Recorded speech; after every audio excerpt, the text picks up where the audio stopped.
March. What? An old man.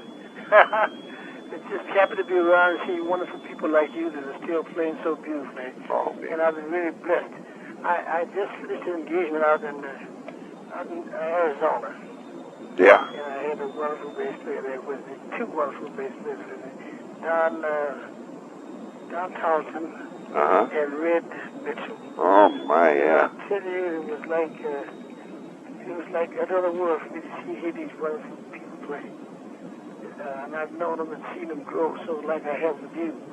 To see you guys come up. I'm so grateful that I've been spared. I'm 78 years old, and I was just about born in the jazz. And I've been seeing this thing come along, right along, and I've been observing it from my childhood there in Chicago. Yeah. And I've been spared to sit here and see to what can happen to this truly great American art form. Yeah. In Mississippi, I was born in Vicksburg, Mississippi. I think you know that. Yeah, I've got that written down already. Okay, and I remember my first recollection of hearing a bass was strollers late at night when I was about 4 or 5 years old in Mississippi. I remember late at night a trio would come around and play very softly outside the people's houses down the street. There would be a bass violin, Bow and bass, and either a guitar or a clarinet or a jug. And I remember that sounded zoom, zoom, zoom, man. Yeah. It's just beautiful because that's really the way they played it originally. Down in New Orleans, in the small combos, because the big bands and did the parades and did the funerals all had bass horns in them. Yeah, right. And as far as my recollections, I mean, when I got to Chicago around 1918 or 19, somewhere around there, I remember the first impressive bass player that I saw was Bill Johnson. He was a big red type of guy, and he had come to New Orleans jump. In fact, I heard that he brought King Arthur up with him. King Arthur was out of his band originally, what I heard anyway. And he was picking the bass. You know, all kinds of stories about that. I'm sure you know all those stories about somebody forgot that big one. Yeah, I was one, yeah. But you know, pizzicato is kind of an old technique in classical music. Yes. So I don't think anybody just stumbled across it, actually. I never went for that one. But perhaps in a rhythmic band, when they got to playing it, oh, yes, I see. They probably needed a little more percussiveness. There must have been a first time. Yeah, so they probably, somebody like Bill Johnson, which was a vociferous old man, if I remember, he stomped with his right foot. He said, when he plays it, jumper hair. Yeah. That was his expression, jumper hair. Just go keep swaying. How would you spell jumper hair? Huh? How do you spell that? Well, I think it's just Jumpahair. Okay. Jump a little bit, just move ahead a little. Jumper hair. That's what he used to say when he played. You know, this guy lived to be 100 years old. Yeah, Bill Johnson. Yeah, Bill Johnson. And I remember seeing him, and so many others. In Chicago, you know, when those bands got into Chicago, those New Orleans bands came up there, and they got to Chicago because if you look at the migratory route of black folks migrate to Chicago was like a mecca for us people, because Mississippi was, you know, what it was like, or consider what it was like in those days as far as labor and conditions for black people. So my mother was an organist in the church, Mount Herdon, Herdon, Baptist Church in Vicksburg, Mississippi. And the minister, his name was Dr. Edward Jones. And he used to preach. He was a very fair-complected man. And he used to preach on Sundays to his congregation. Now, the future is not looked as bleak here. So at least try to get your children out of here, because they'll have a better opportunity. And he was preaching this kind of preaching, and it got to the powers to be, and it ran him out of town. What was the preacher's name again, Milt? E.P. Jones. He was the father of the Jones boys, the big polishing men there in Chicago. Okay. He ran the numbers ranking in Chicago for years. He was their father. His name was Dr. Edward Perry Jones. He was president of the National Baptist Convention of that era. He had 3 sons, George, McKissick, and Eddie Jones. Oh, yeah. Eddie Jones, the bass player? No, not him. No, not him. These are all lumber guys I in Chicago. see. Okay. And anyway, everybody was preaching the migrant to get out of the South. Well, the migratory route was up the Mississippi River, follow the river. And Chicago was like the centers, of the United States around that time. There were no planes and the trains. The 20th Century Railroad ran from Chicago to New York, and the Santa Fe Railroad ran from Chicago to California. So it was usually, the saying was, meet me in Chicago. You couldn't expect people in California to come all the way to New York, because it would take almost a week, and vice versa, people in New York to California. So everybody met in Chicago. And one of the reasons for the birth, I imagine, of the Chicago Stock Exchange, and all of the big businesses were held there. And you had all of the big hotels there in Chicago. You had at that time, because all of the big businesses were held there. You had the Congress, you had the Stevens, the Blackstone, the Edgewater Beach, the College Inn. All of these great hotels were in Chicago. And to service all of these few business people that were coming there. So Chicago needed a great deal of black unskilled labor, which the South had plenty of. So the people that begin to hear the news were, Chicago, you can get a good job as a porter in a railroad station, bellhop in the hotels. And Chicago also had the biggest stockyards in the world at that time. Harmer, Cutter, Hay, and Swift were all located there on the west side, and they needed all of this unskilled labor. And so black people began to migrate there because there was plenty of work. And the conditions were 1,000 times better. They migrated, they got settled on the south side there where they got decent apartments and things. And then when they got a little change together, got some nice housing, they wanted their own kind of entertainment. So they sent down south and got King Oliver, Charlie Crest, and all of those bands that come up from New Orleans, up the Mississippi River. And they got that. Now, all the great white bands were in Chicago because of all the great hotels in the business. So you had Ben Pollard there, you had Ben Burney, you had Ted Lewis, and all of the dance bands, which I could go on from forever, Who were the first bass players you went across then? Chicago? Yes. Well, the black ones mainly. I never got, because there was no mixing mostly of the races there. Remember the names? Oh, yeah. Well, Bill Johnson was my first one. Then John Lindsay. Oh, yeah. John Lindsay was the first. Now, John Lindsay was a trombone player. And when they got to Chicago, the bands broke into small combinations, so they didn't need a lot of trombones, no marching bands. But they did need some bass players, and some the straight bass was coming in. Now Bill Johnson showed them the way in the small jazz combos. So they needed some string bass players, and all the leftover trombone players that didn't really make it like Preston Jackson. They're already in the bass clef, so they began to take up the bass iron. Yeah. So that's where John Lindsay came in. You look all through the jazz books, and he was see where he was on a lot of the jazz records. Kid Ory and all of those great guys.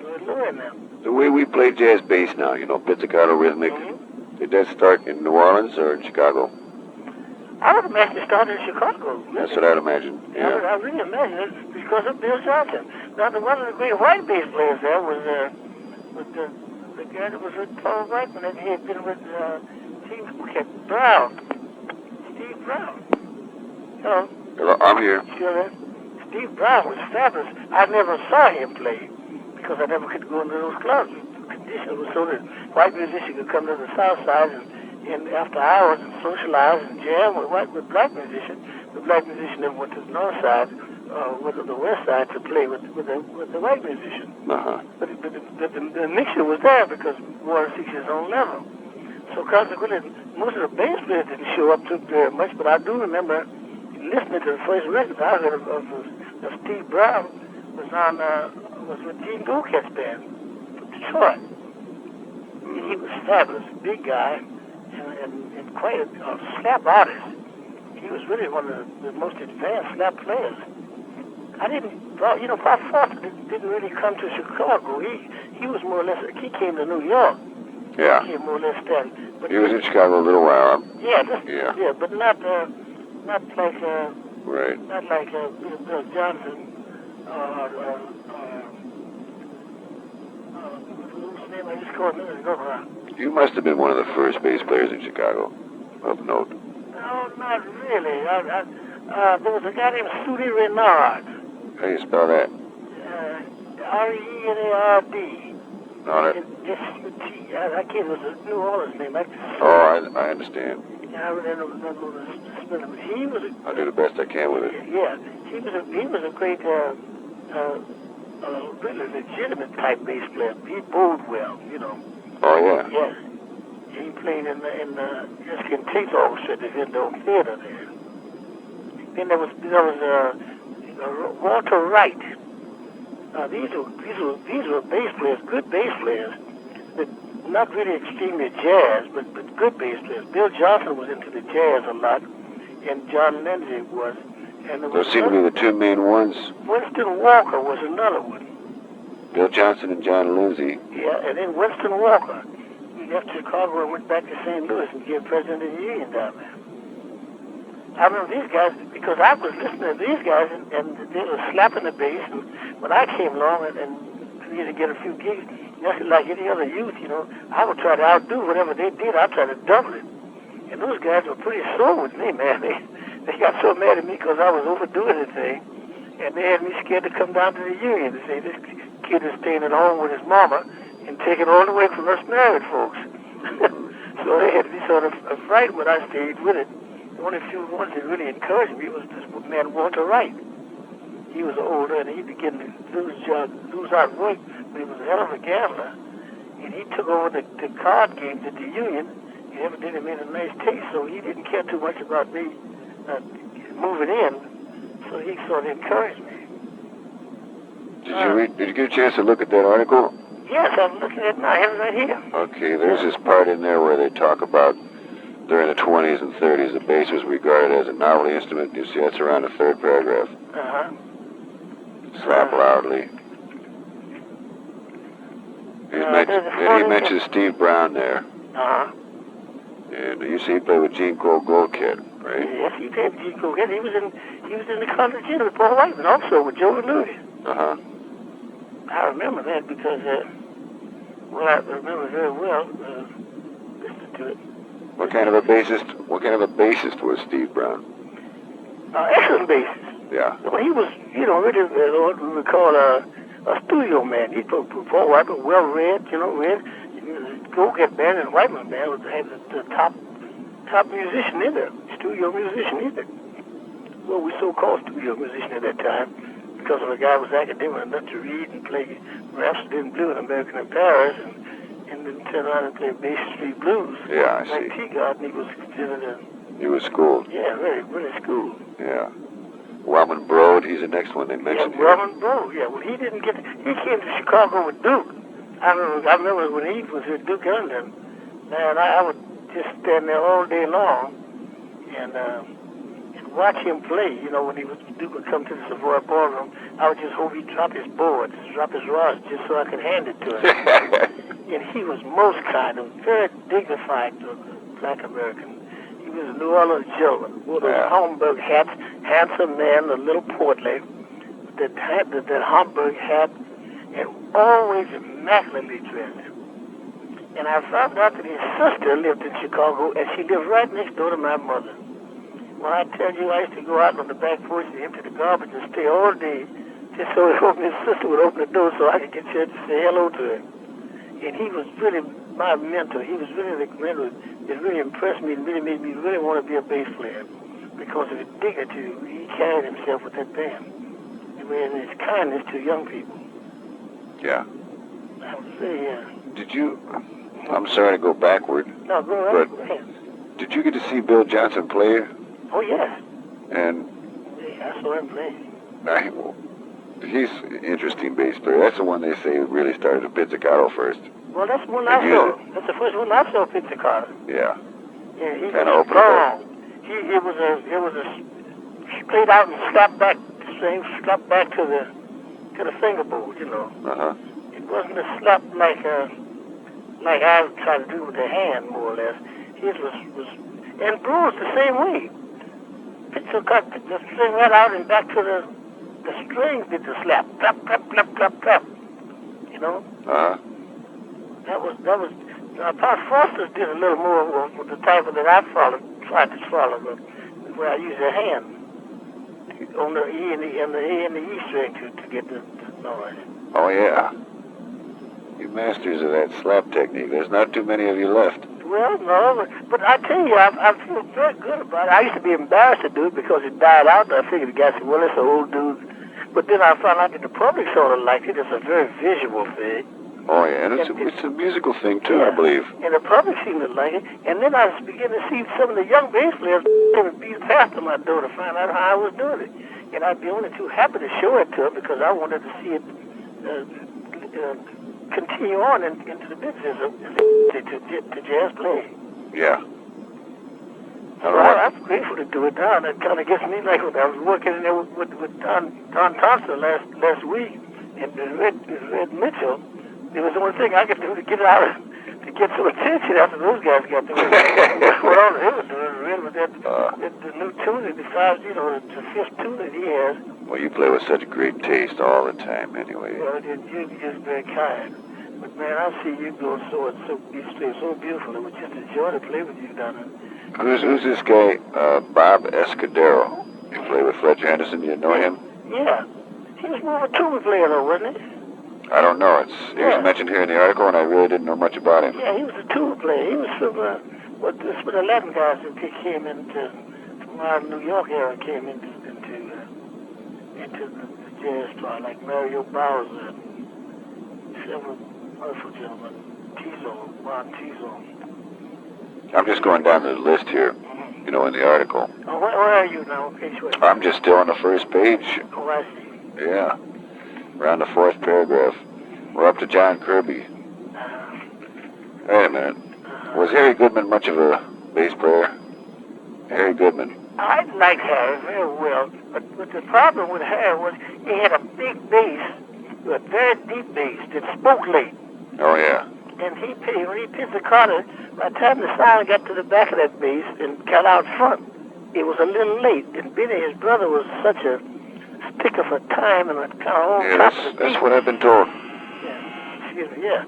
Benny was a sticker for time, and when Harry would play, he would speak late, and he was giving Harry a bad time.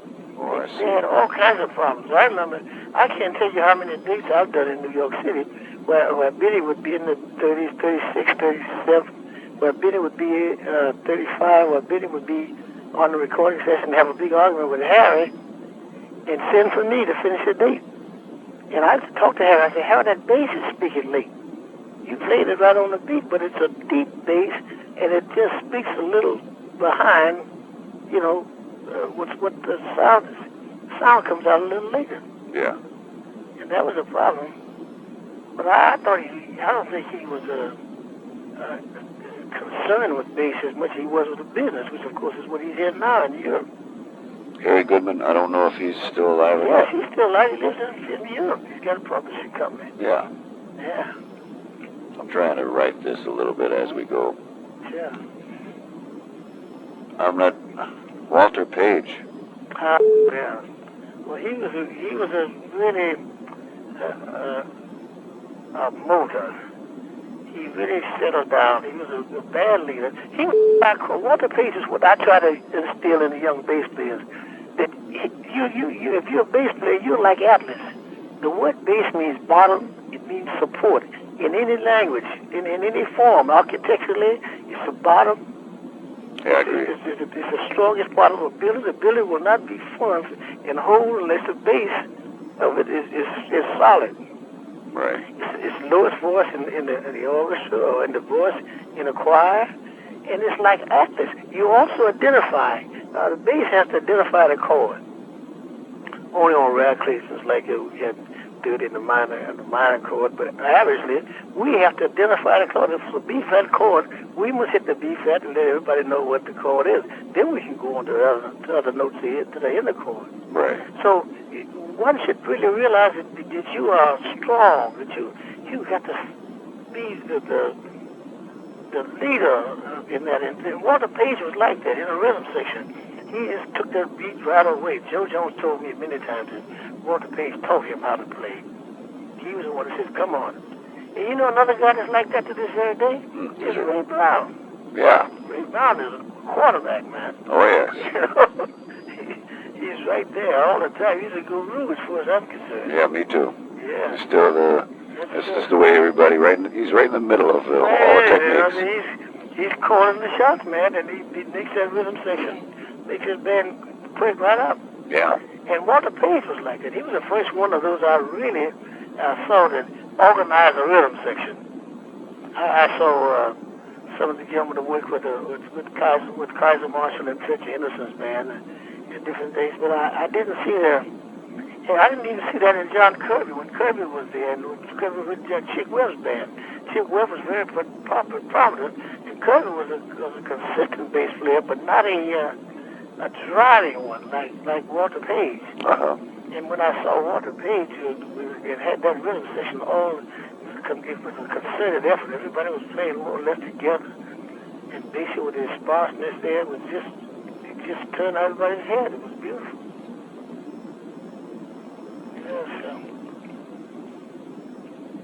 He played with Chick Webb, and then... Who? Oh, me? No, Kirby. John Kirby played with Chick Webb, and then with Fletcher Henderson. Henderson, yeah. Yeah, he was with Fletcher. He was with Fletcher when I joined Cab in 1936. Did you ever see him when he was at the Pump Room? Yeah, Chicago. Yeah. Yeah, with the white suits on. I was working down at the Three Deuces around that time. Yeah. And we used to see, they were really high class. That's still the top band to me. I don't know if any smaller band ever was any greater than that. I don't think so. And the idea of combining the classics with the jazz, it was kind of novel. And all of them, the musicianship in that band was so impeccable. There was Russell Trogo, tremendous saxophone clarinet player. Yeah. Odell Spencer, the drummer. And Charlie Shavers and Buster Bailey. Yeah. All very school musicians. Yeah. I really, not to take anything from Kirby, because Kirby was really a leader.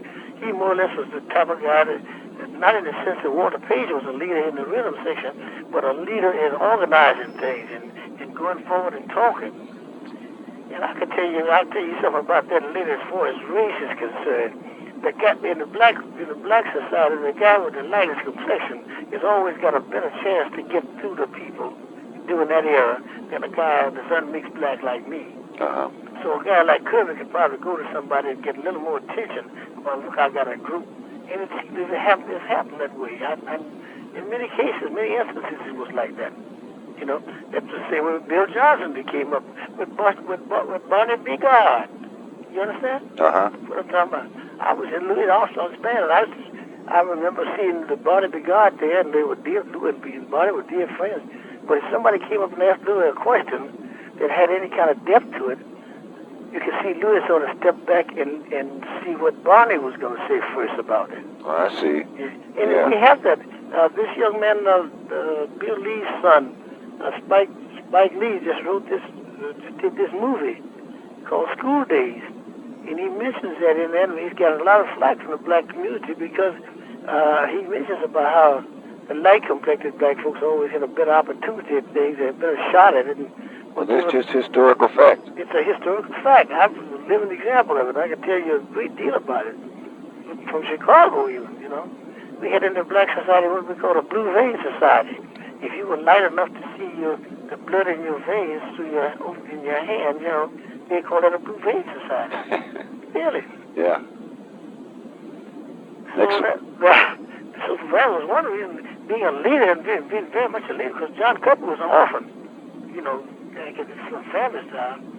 But I knew his mother and his adopted mother in Baltimore, Maryland. In fact, Mona and I used to stay with him.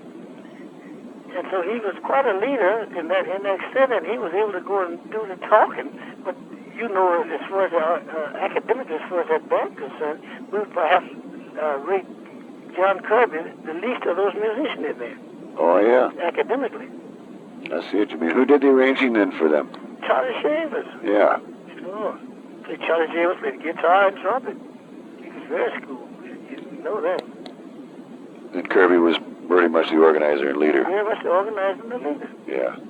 In fact, in 1936, when I was in the Three Deuces with Judy Singleton and Art Tatum, Kirby was playing and Sue Berry was with Fletcher Henderson at the Grand Terrace.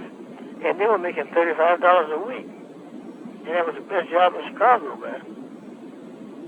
Yeah, $35 a week. That's right. Wow. What year was that again? 1936. Yeah. Well, I left Camp Callaway. I left the zoo here to reduce it to go with Cab. I was making $35 a week. And I got over there and found out the guys in Camp Callaway was making $100 a week. I almost fainted. I figured I'd be rich in 2 months. I know Kirby's gone. He died when he was about 40, I think. Oh, yes, he died quite some time ago. But I don't know about Walter Page. Is he still around? Oh, no, Walter Page has been gone. Yeah. He died in I think about 1955, I think, or 54, doing the recording of that great jazz television show that CBS put on called The Sound of Jazz. Oh, yeah. He died. I had to, Eddie Jones had to do some of his work, and I had to do some. I think I finished the recording. He was doing Billie Holiday, and Walter Page was going to try to get, he lived way up in the Bronx. He couldn't get a cab. He stood out in the cold. It was snowing and wet. He stood out in the cold and tried to get a cab, and he caught pneumonia and died. And I finished the date there, and I also did the Sound of Jazz. I did the half of it, and the jazz fly half, and Ed Jones took Walter Page's place in bassist man. Oh, yeah. I didn't know that. Yeah. Exactly. I mean, I knew he followed him, but I didn't know he took his place. Just speaking of the bass player that's going on, I'm looking at these pictures here, where the pages with the... Yeah, I want to go across them one at a time. Get your thoughts on one at a time on each of them. You know? Well, Leroy Vinegar, he's the first one, right? Leroy Vinegar? Gee, really? Let me see. Can you... Is that copy good enough for you to see those little pictures? Yeah. Red Mitchell is there, and Milt Hinton, and Walter Page, Chubby Jackson, and Albert Keelan is across the top of mine. Oh, yeah? Well, right above that is Leroy Vinegar, Charlie Mingus, Bob Haggard, Major Holly, and George Vivier. Maybe I didn't get him in the... You can get those in. Okay. Well, can we cover those anyway? Well, Major Holly is a giant, you know. Yeah. He's Lordship Major. He's my dear friend, and I almost correspond talk to him almost every day on the phone. He's doing well, huh? He's doing very well, extremely well. Good health? Yes, very good health. Great. And, you know, Djordje died. Yeah, I know. Last year. July 10th. And who else was on the top? I don't see. Leroy Vinegar? You know, he's still around. He's in California. Yeah. Very well. He's going to be at the base convention, and so are you. Is he? Yeah. Oh, wonderful. I look forward to seeing him. He's quite a walker, man. He really took that walking. He's a jazz player. He took California by storm. He's a great tuba player, too. Yes. I never heard him play tuba. Red Calder was a big tuba player. That's what I'm thinking of. I'm sorry. Oh, yeah. Yeah. Red Calder was a big tuba player. Now, Mingus, he's the next one, and there's so much written about Mingus. Oh, yeah, well... And deservedly so. He is my child. I got a book, his book, Beneath the Underdog? Yeah, which he autographed to me and called me to say I was his teacher. And there's a very beautiful story connected with that. I came to California with Camp Callaway, and Mingus was there, and he'd heard of me. He had made a lot of records out. He came out to California. In those days, there wasn't too much going back and forth from East Coast to West Coast. It was, you know, took quite some doing. So there wasn't too many bands doing it. When I got out there, he came backstage to the theater. I was playing $1 million theater. He came backstage to sort of challenge me. He's such a big guy. He had his bass on his arm like a little cigar box. And he came back and I invited him into the room. And I was pretty sharp in those days. I just studied with McCluskey out there in Chicago on 930 East Avenue.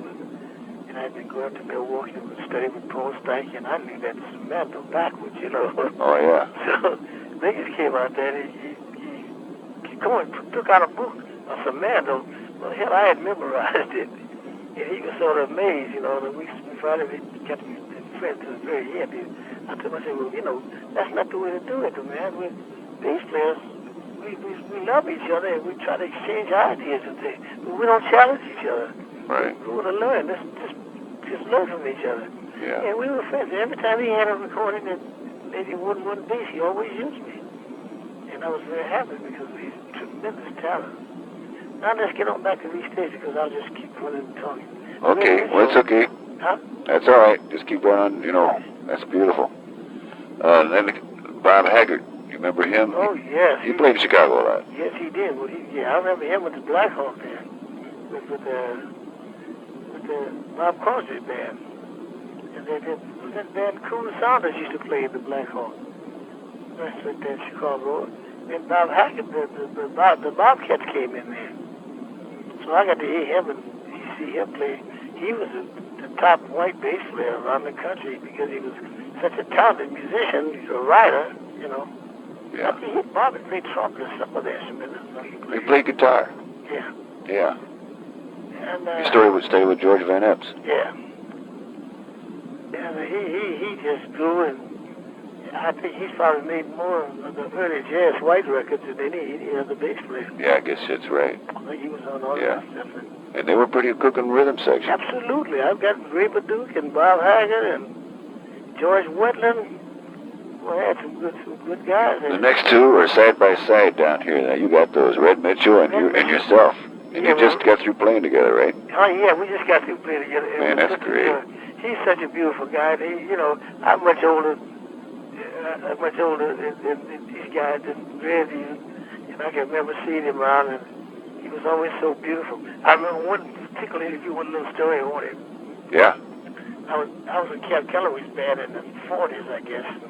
I came through Milwaukee to play a little club in Milwaukee. The band had broken down to 4 pieces. Cap Calloway, Jonah Jones, Panama Francis, David Vera, and myself. And we were playing. They had a big sign up there. Red, Cap Calloway and his all-star group, Jonah Jones, Milt Hinton. And we came in, like big-time guys, and they had a relief group there. And it was Al Haig on piano, Red Mitchell on guitar, on bass, and I can't remember the guitar player's name. It was fabulous. I tell you, those guys like to run out of their place. Yeah. And that was back then. Well, Red was very talented. His father was a great organist. And both of them, Red and his brother White, they both played lead bass, and they both played piano well. Red's a fine piano player. Yeah, I can hear it in this playing. Oh yeah, I've got a record here of him accompanying some other bass players. He was more skilled, and now that he's changed his tuning from fourths to fifths, he's got a huge bass, and then nobody else can play it but him. Yeah, I'm sure. Because he's got it all strung up there, but the things that he can do is absolutely amazing. He's been doing this for years now, and the sound he gets, because with the 4 strings, the low string is C now. The low string is a C? Yeah. So it's tuned like C, G, Yeah. C, G, fifths, huh? Yeah, B, and A, I think. Yeah, A, that's right. C, G, D, and A. A. Yeah. D, A, yeah, D.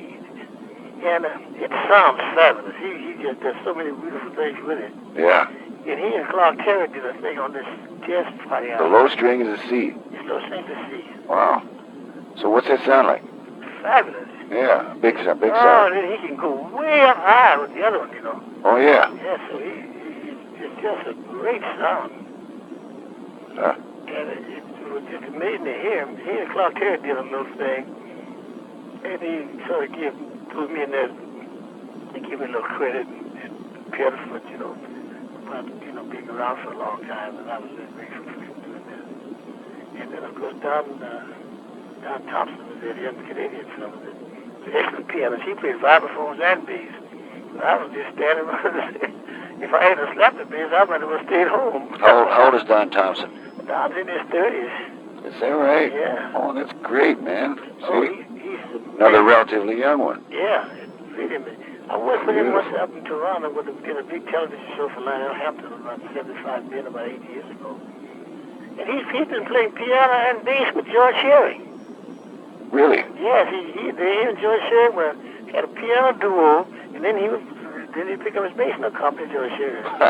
And at this concert, he played vibes. Wow. In fact, he told me he's coming to New York. You talk about the younger players. You know Lynn Seaton? Oh, yeah, from Cleveland. He's my baby. From Cincinnati. Yeah, Cincinnati, yeah. Yeah, my hometown. Yeah, he's marvelous. He's a good friend of mine. In fact, I used to come out there to hear him when I come to the bass convention. I was out there with Barry Green. I've heard him. The next one I want to do, we're getting off the subject a little bit, are these younger bass players. By younger, I'm saying less than 40. Less than 40?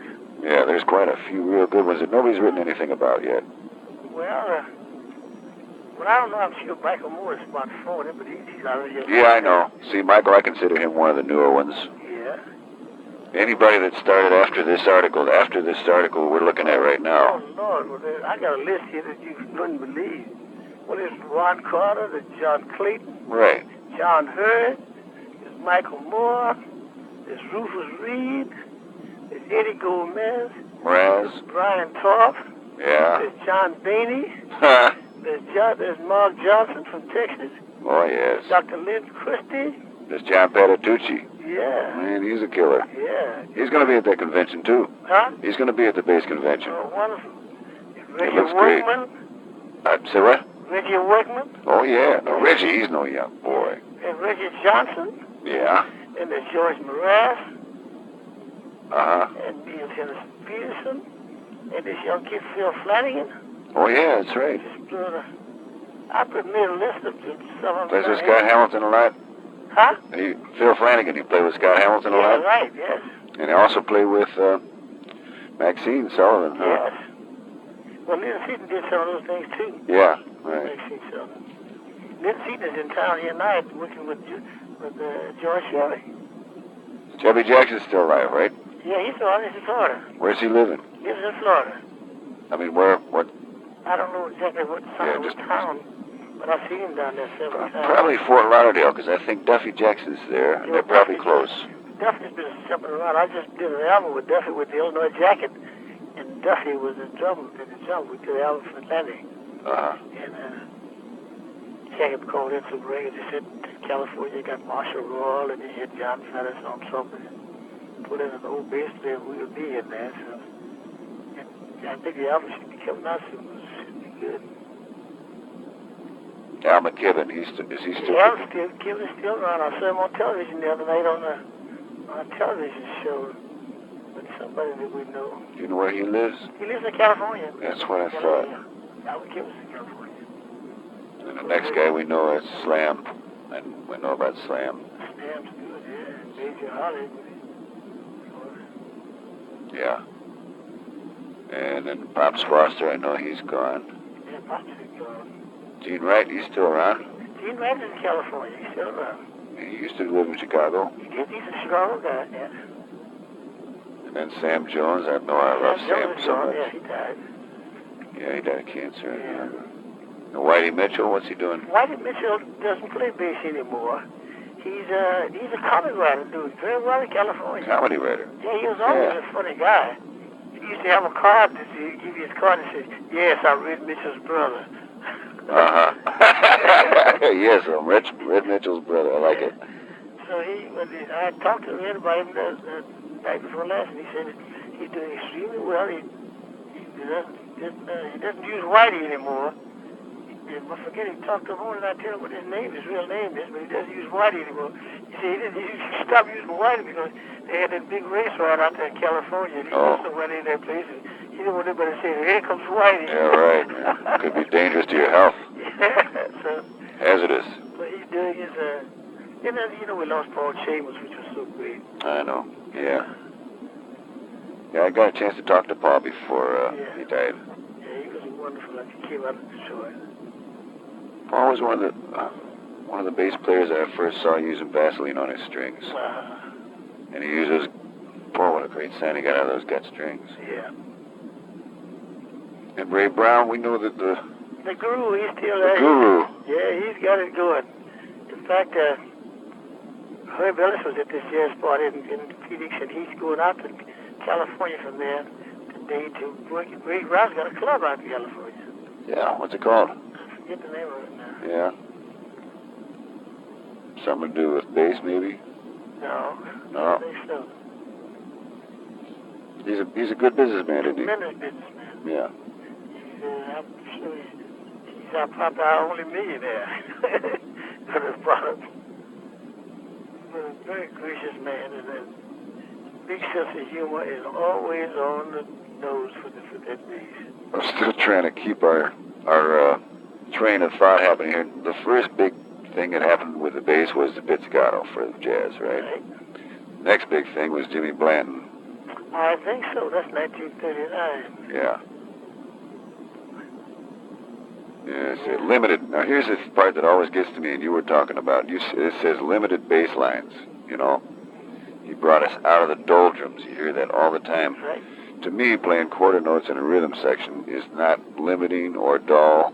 It's the bottom. It's like you were talking about before. Well, that's the way when we consider what I was trying to mention about bass being a supportive instrument. It's also a service. Yeah. A function. Yeah. You service your audience. You're supposed to make the guy sound good. And without that steadiness, it doesn't work. Nobody ever got a job playing bass as a soloist. Right. I mean, not only you get a job playing bass, and then if you can play an excellent solo, that's an attraction. Right. But that's what they hire you for, is to play bass. And then it's got to the place now, especially, which is a good thing, tremendous progress. I think bass made more progress in the last 40 years than any other instrument. I'm sorry, go ahead. Yeah, I think it's made more progress because in small combos, 2 or 3 pieces, you have an opportunity to extend yourself. Yeah. But the bands that we grew up in, the ones that I grew up in, the Cab Calloway, the Jimmy Lunsfords, and the Paul Vipers, and the Gene Goldkits, and the Fletcher Henderson's band, you were there to keep time, baby. Yeah. Identify that chord. Well, it's an art form in itself other than soloing. And just because, we love the melodic Blanton thing, but because you like that doesn't mean you have to dislike its counterpart, No. Well, I think Ray Brown is the greatest example of that. He's a great bass player, and he also knows how to play a great jazz solo. Yes, right. And Oscar Pettiford was another one. A great jazz player. Really jazz, player. Well, I really put Ray Brown on top of all of it, really. Yeah. For me, really keep it down. If you don't believe you mentioned it. I think those Peterson records. The 2 foremost ones, Ray Brown and Pettiford. That's right. Gotta be. It's such an unusual. That's right.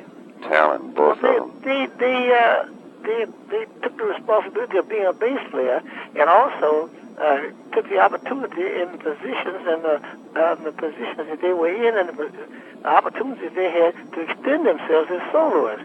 You must remember, around the time of coming up with Ray Brown, with one bass hit, everything was 4 or 5 pieces.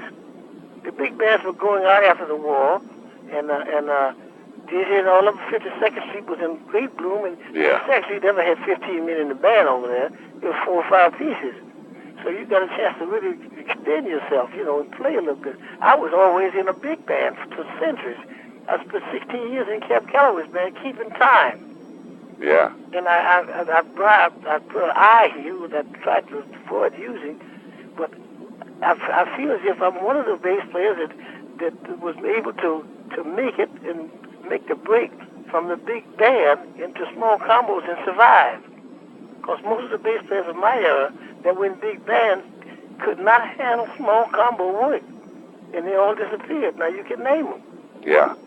Yeah, right. Where's the bass players with Jimmy Lunsford, Moose Ellis? Where's the bass players? Name different guys with those big bands. They had been so indoctrinated into one thing until they just could not extend. And it was necessary not to change it. I'm still a bass player that feels like you should be a bass, what a bass is. But I would try in some kind of way to be able to carry on and be some sort of attraction when my turn comes. Yeah, right. And your turn comes in a small combo to be a soloist. Leonard Feather's got a little mistake here. He says, do you see this part it's back on page where Percy Heath's picture is? Uh-huh. And he's got in there that Blanton died when he was 21. I think he was 23. 22. 22? I think he was 22. I was with him when he died. Yeah, out in L.A. Yeah, in L.A. I was at the Camp Galloway's band. We followed Duke Ellington in the $1 Million Ballroom. Yeah. Yeah. So, that's probably one of the reasons why that rumor started. Every time you'd hear something about Blanton, one of the first things they say is that he was 21 when he died, right? I forget. Well, 21 is a man that was his name. So I guess they just wanted to make it. Not that it made much difference, except in his life it would have been greater. Yeah, it doesn't really make any difference, I guess. Yeah. And then Pettiford, he came along right at the same time. Yeah.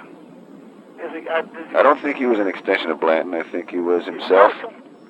You know? No, he wasn't an extension. He was just another creative person. Right. Yeah. I remember one of my main stories about Pettiford is he was out of Minneapolis, out of Minnesota there. And I came up after Minneapolis, Minnesota, Cap Calloway's band, 1937. I came through there, played the Orpheum Theater with Cap Calloway, and then over that's in Minneapolis, and right across the river in St. Paul. They had a nightclub over there, a soul brother club over there called the Elks Rendezvous. It was always the Elks Rendezvous around. And I went over there, after hours, dig was happening, and his bass player was. This kid was blowing his skin off, Yeah. And I came up and made friends with him, told him who I was, and we struck up a good friendship. And I said, look, I would camp down at the Orpheum Theater. Why don't you come down to the theater tomorrow and meet some of the guys? I'm down there with Chew Berry and Cozy Cole, He did. He said, yeah, great. So he came down the next day to the theater. We had a rehearsal room backstage, and I invited him up and called the guys in the band and said, hey, come on, we should hear this kid play. So Billy Payne, the piano player, came up and Chew, and we chose it. We got a jam session going. And Cap Calloway came up and heard Pettiford and was going to fire me. Oh, boy. So I said, well, I gotta keep my mouth shut a little bit. But he was playing with his family, the whole family of mine. His mother and father and a couple of sisters and brothers that all played. Arana, all wonderful players. Yeah. Just got to know one or two of them. Just that I was in the funeral last week. Yeah. What did he die of? I really don't know. Yeah, I sort of don't care anymore. I don't even ask. No. For the longest time, I didn't know what Slam died of, and I really, how much I really loved him. Well, he had a heart condition. He had I know, I found it was congestive heart. Yeah, he had heart disease. But I just didn't care. Yeah. And Cullen Potter was a beautiful young man, very quiet, unobtrusive. And he was one of the 52nd Street boys, like Ray Brown and like Pettiford, during that period when I was with Cap Calloway's band. They were doing all the work. If you look at his discography, he played with everybody, man. Yeah. He was over there on 52nd Street playing with the Bird and all of the pop bands. This is maybe a silly sounding question, but why did they like him so much? He was a good musician. There weren't a lot of bass players who was flexible around then. A lot of poppers are listening for guys that can walk, Uh-huh. And the guys in the big bands didn't satisfy them, He's like supply good music without getting in their way. Right. Okay. Support. Yeah. And able to cover little solo spots, when your turn came. Yeah, we never had many solos in the big band, but now in a small combo, you can't play all night just listening to a tenor saxophone and a piano player. They get tired and say, okay, you got it. Yeah. And so you need a good, strong bass player. And he was really good. If you listen to him, you can really hear some good sounds on his recording. Oh, yeah. He talked to me just a few weeks ago. He called me to tell me he loved me, and we talked. He hadn't been playing. He told me he hadn't been painting. His life had been a little hectic. His son got involved in narcotics and died. Oh. And that sort of broke their hearts. And then, of course, he went in his painting, and he was telling me really quit playing bass because he had had trouble with arthritis in his hands. His hands was too much. So I got a doctor that kind of works with it. I was having problems with that cramps in my hand, and he found out it was a lack of potassium. So he worked on putting more potassium, had to eat bananas and things, and I've had too much trouble with that. Yeah, great. So I was telling him about that. But I haven't seen him in years, but he would call because he lives in Brooklyn. But when he passed, I went there. Like the day before, I went to his funeral, and was a very few musicians there. It was the same church over in Brooklyn where Jimmy Nottingham was buried from. I tell you who was there, Leonard Gaskin. Leonard Gaskin and I came back together again. Another fine bass player we didn't mention there, too. Leonard Gaskin, he's not a relation to Victor Gaskin, right? No. Yeah, that's And right. then there's Victor, which is just a super bass player now. Uh-huh.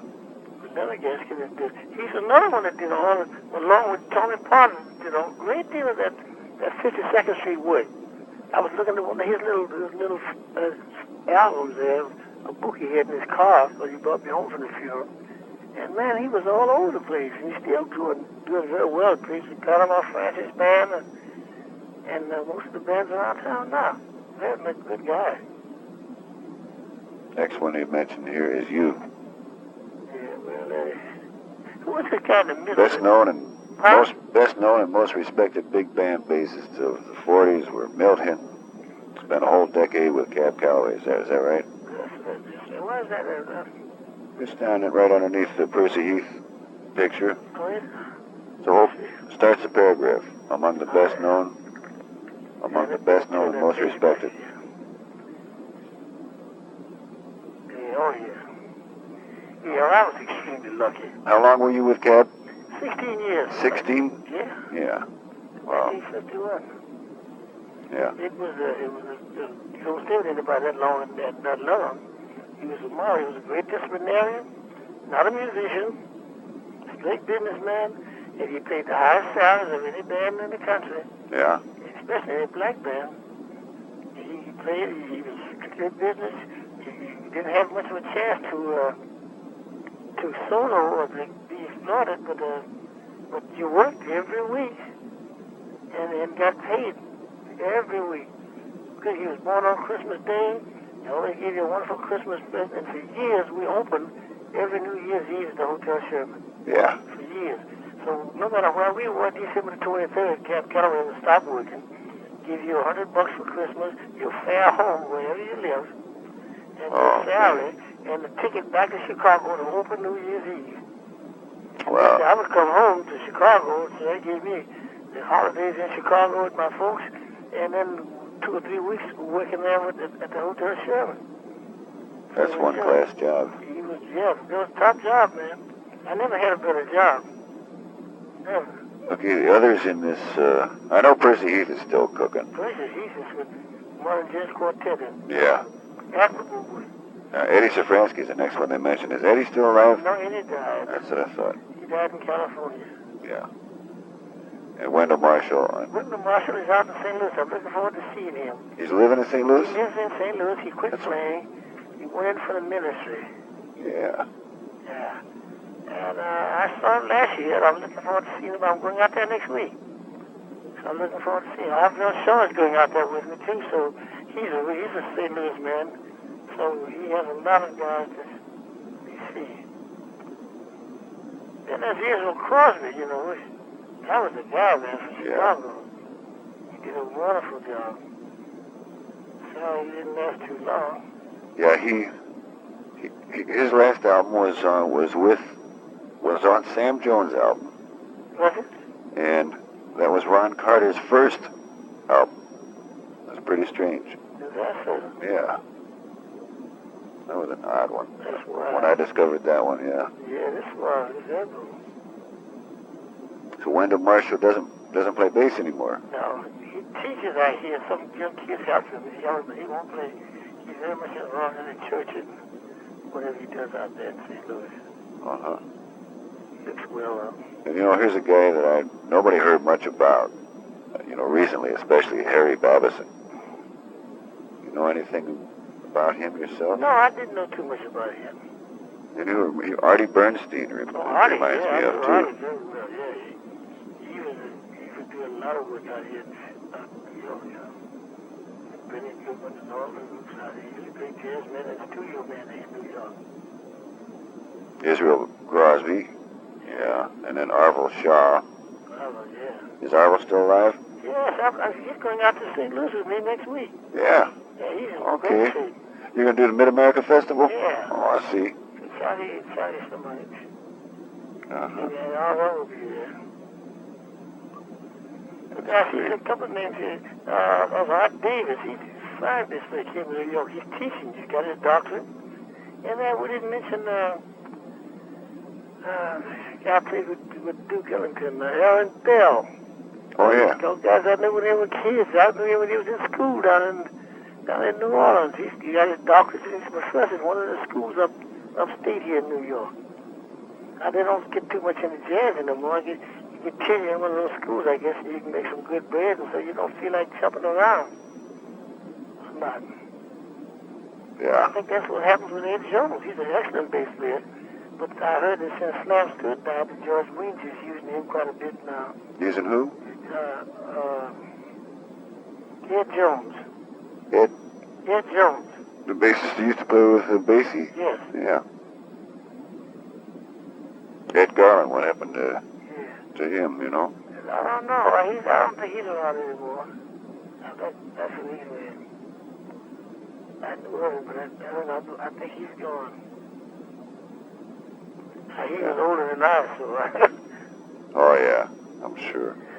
Scott LaFleur, man, what a bass player. Yeah, that's who the other article I'm right. Did you know Scotty? Yes, I know Scotty. Can you tell me anything about him? Oh, yeah, he was just fabulous. Big, long singers, longer than even really planned to sing it. In fact, I did his best, but he got killed in an album next year. He was doing an album with tenor saxophone player. He's sick now. What's his name? He's quite saxophone. Rollins? No, white saxophone player. Stan Getz. Oh, Stan Getz. Yeah, that's right. I finished the album. Yeah. And there was Dogwood, Good Watkins. He's gone. He didn't last too long. Yeah. And then, we mentioned, and Bill Crow, now, he's marvelous. In fact, he just played, we had a memorial here in New York for Al Cole. And everybody turned out to play. Celebration, we call it, you know. And Bill Crow is officially in our union here in New York.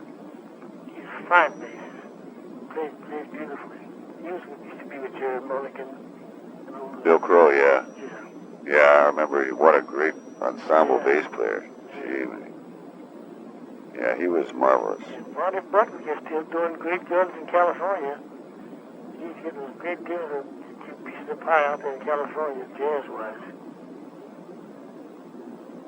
Yeah. He's still in California. Yeah, I don't Where's Bill Crow live? I'm sorry. He lives in New York. Yeah. He's official with our union. He's got some kind of job in the union here. And Ben Tucker was a good bass player. He's noble. He's probably got as much money as Ray Brown. He went into real estate down in Atlanta or someplace down south. Bought a radio station. Yeah. So, they're excellent players, but they get hooked up some kind of way they can make some money. And you can't put them down for that. No. Heck no. He wrote Coming Home Baby, didn't he? Mm-hmm. Yeah. Yeah. Good low note man. I love it when bass players get recognition for writing some tunes. That's right. Yeah. So is he still playing, Ben Tucker? No. He's a businessman. Oh, I see. Got that radio station. This is really catching up. Okay. Nobody else can catch up with it because nobody else knows what you know. Oh, come on. That's the truth. I mean, you look at him. You're the judge. You're the one. Oh, Judge, you're just being kind. No, I'm just being factful. That's it. You see down in here for a little further, they go about the young bass players, the new boys. You know, Gary Peacock. Gary Peacock, Jerry Bond. Jerry Bond is doing a great deal. I don't know what happened to Gary Peacock. I don't hear about him anymore. About who? Gary Peacock. Oh, I just talked to him. Yeah? Yeah, he's living in Washington. Uh-huh. Yeah, he's playing with Chick Corea and oh, yeah. or the real fine drummer. Anyway, yeah, he's doing real nice. They have a group called Standards, and they play standards. Oh, that's great. Yeah, it's a great idea. Jimmy Bond is around. I hear about him quite a bit.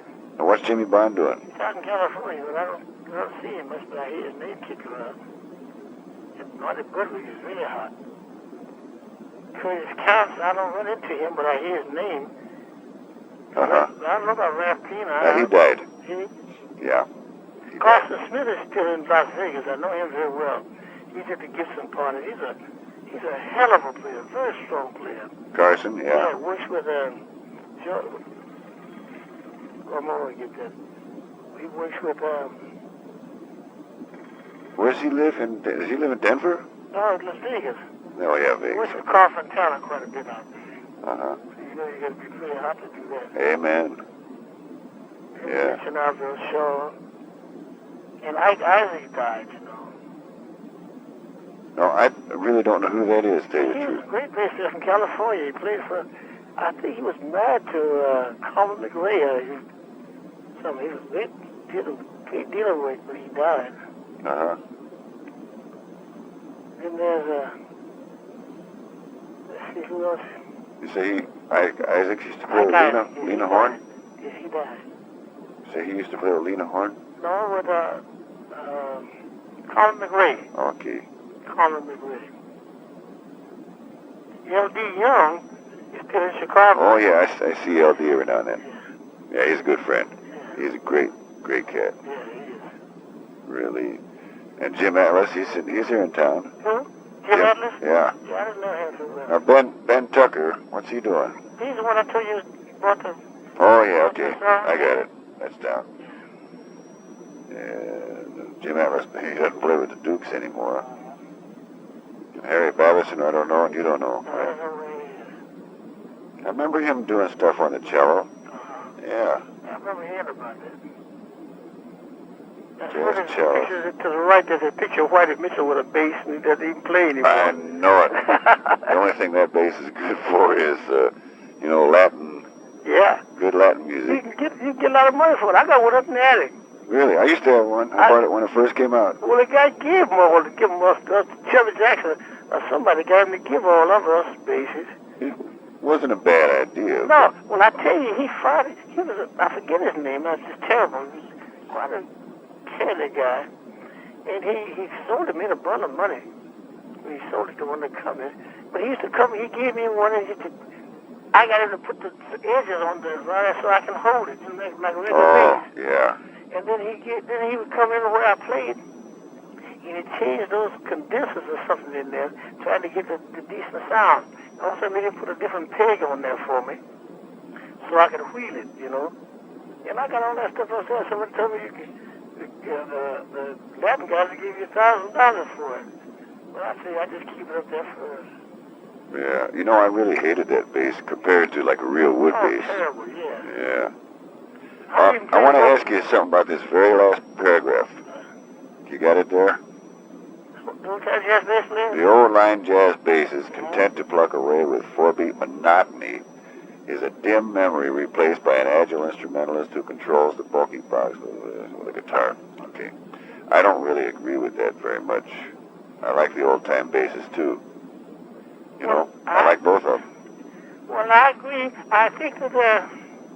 I do agree with it, but I'm saying at least it makes it sound like playing a real pretty nice 2-beat is like Went By the Way of the Buggy Whip. That's not so. And it's still a wonderful art form. Sure, and some of the young jazz players are doing it admirably. Because now, one thing about the bass that I find in some of the young jazz players, in modern jazz, the bass doesn't have to constantly keep that time. It's decided that everybody keeps time. That's true. So now they can play 2 beats, and I think, and especially in jazz, I know when I'm playing what we call mid-America jazz, you have to start out with 2 beats, so I'll have some place to go. Yeah. When the thing builds, and save the 4 beats and walking for the guy's solos. But like in Muskrat Ramble, one of those kind of tunes, I used to start out with 2 beats, boom, boom, boom. Then when the solos come in, then I go to 4. Sure. And I find that it works very well there. Yeah, expand. So I don't think the old line bassists, they're not content to truck away with 4 beats monotony. With the 4 beat monotony. Yeah, 4 beats I think the walking took the monotony out of 4 beats. The writers would say things like that, and they're not bass players, I don't think. That's true. That's true. Yeah. It didn't take the 4 beat. The line, the bass line, took the monotony out of the 4 beats because you need a beautiful line, and bass players are very creative with lines, and these guys are playing beautiful things now. Oh yeah, gee, there are the things that Blanton started in Pettiford. That's right. It's going on. It's true. They still haven't improved on it. Scotty LaFaro really took it someplace different. He sure did. And this kid has just died. What was his name? Was up at Harvard. Who just died? Oh, they just died. Bass player? Yeah. Wait. Oh, God, I can't call his name now. He had a funny European name. Not sure. I don't know who you mean. I'm sorry, I can't call his name right now. Yeah. Excuse me. But he was also in that avant-garde, extreme avant-garde category. There was one that I liked a whole lot. Doug Watkins. Oh, yeah, Doug was good. But can you tell me any more of what you remember about Scotty? Son of a? Yeah. No, he was one of the first ones that I really zeroed in on that had the dexterity to do it, and he had his lines were beautiful, you know. He made some sense to me. But sometimes some of the guys that was just trying to play, they were just trying to, because they could play fast, they just played a lot of notes, but he seemed to be more concerned with what his lines were like. Yeah. I didn't, like other bass players, you don't get to hang out with bass players to hear unless you just happen to be working in the same club you're working in, or you go by a club where they play. But his recordings, and every time I saw him and heard him, he was just magnificent. Yeah. I think his things are going to last for a long time. His recordings are going to be an example to listen to. Yeah, I think he is a president of a certain kind of school. That's right. That's right. And I don't like to use the word modern. I don't know what word to use really, but it's a little different than Blanton. Well, of course. Yeah. It's each generation has to contribute something, or else there's no progress. Yeah. So I don't know what you call modern. It's moving on, and each generation has to do that. And the good will stay on, and some of the dumb things will just fall away if they're not deserving. Nature and choice wills it that way. Yeah. Right. I mean, some of the things, the ridiculous things that was going on in some of the music, it's fallen away, and the good parts are there. So that continues and makes it truly an art form. Must be leaving spring. Remember that tune? I'm telling you. Yeah. Scotty is an awful sad one to me. Yeah. You know what? I heard it. I don't know if you ever heard this, or I can't remember who told me now. Oh yeah, the drummer, Rusty Jones. He played with Shearing for a long time. He said that Scotty's brother was a volunteer fireman in Geneva, New York. Geneva? Yeah. No, I don't know that. Yeah, and he said that his brother went out and he got the call to go Really? check this out, and then he was the one that had to discover that Scotty his brother was there. That's how he discovered it. Sam Coste has got his bass. We're trying to work out something for Scotty and Djordje's bass. Yeah, that's going to be I think the next centerfold. Yeah. That's great. Anyway, there's something on it, and I'm writing everything I can get together about Scotty. Yeah, well, that's beautiful. This bassist Wayne Darling sent in a lot of great information. Did you talk to Coste? No, I haven't. Does he know him? Well, he's got his bass. I don't know what he's doing. Gary Peacock knew him well. That's who I should call. Yeah. Gonna set up he's traveling so much it's hard to keep up with him. Yeah. It's hard to catch up with these guys. Do you have any other ideas who would have known Scotty pretty well? No, I can't think of anybody right now. Yeah. It's a little hard because he was so young and not much written about him. We did mention Stanley Clark and John Hurt, didn't we? Oh yeah. Yeah. Yeah. They're not mentioning this old article here, are they? I guess they weren't quite around yet. No. I'm still trying to think of that guy's name up in Harvard. That just died. Not too long ago this year. Brian talked to the piece dedicated to it.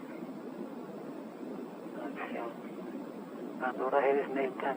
There's a guy around there, Schwartz, a young bass player around New York named Schwartz, too. Oh, Harvey Schwartz. Harvey, yeah. Yeah. Mitchell Ruff, the Mitchell Ruff duo. Oh, Wheeler Ruff. Yeah, Wheeler Ruff, yeah. He's died. He's still cooking? Yeah, he's still cooking. He's at Yale. Yeah. Yeah, he's marvelous. He's been all over the world. He's the French one. I mean, this is like sort of generally catching up with where everybody's at, is what I'm trying. Well, that's beautiful. You're doing a hell of a job, Judge. Your work is just great. Yeah, thanks. If I can be of any service to you anytime, just yell, This last time I didn't get any article done. I just couldn't get anything together after Slam died. It was really strange. Yeah. I got the most awful feeling right at the time that he died. I didn't even know he was dying. Yeah. And there was a physical pain up my shoulders, up through my head. Yeah. And it went away, but it was real, real strange. I don't know what was going on. Okay, Judge. Well, I hope something will come of this. Oh, yeah. This is a lot of help. Thanks, Judge. You take care. I'll be running to you. Okay. Hope I didn't bend your ear completely off here. Oh, I enjoyed it. Tell Mona thank you, and I'll be looking for the picture. Okay, she'll give it to you. Okay. I love you, Judge. I love you, Judge. Bye.